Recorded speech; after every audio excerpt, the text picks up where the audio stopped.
like most nations now, we have what we call a hand-to-mouth population in Spain. Manual labourers, cafe workers, zero-hour contractors, temporary workers, workers that just wait on the side of the road at 6 o'clock in the morning in the hope to be picked up for a day's worth of labouring for cash. What are these people going to do for 2 weeks?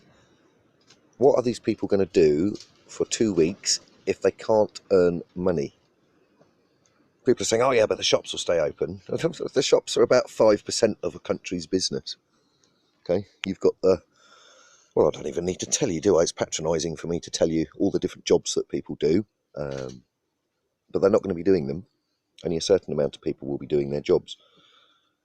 Because, oh yeah, but no, they'll be fine because they said they'll pay their mortgages.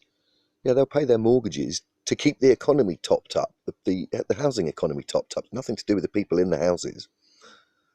Unless you build your own new house from a piece of land that you've sourced that nobody else has lived on before, and you build and source the construction material for your house, what you're essentially doing is buying or getting into debt to own a house that somebody's already bought and paid for the minute it was constructed. Sometimes 8 or 10 times over the past 100 years, a mortgage has been taken on a property. Who benefits from that? So when they say, oh, we're going to pay the mortgages for people, great. How are they going to eat? Well, this is where the food banks come in, isn't it? This is where the Red Cross are supposed to come in. But I'll tell you, there's a serious, probably 40% of people in Spain are on a very low income, paid daily, weekly, bi-weekly. This is going to affect them very badly.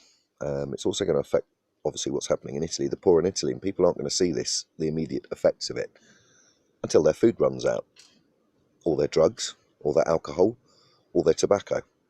This is all part of this. It's going to be bad, and people don't see it. It will be bad for the upper middle classes, the people who work for, or civil servants, or people that work for corporations, who the corporations have got excess money saved up. They can carry on paying wages for a few months. That's fine. But what if you work in a tea room? Yeah, and you work part-time, and that extra money allows you to eat, and that tea room shuts. What do you do then? What they're doing here is sick. Don't forget it. It's sick, and the effects are not going to be seen for a couple of weeks. And this would be the time in Europe to thank your lucky stars if you're retired.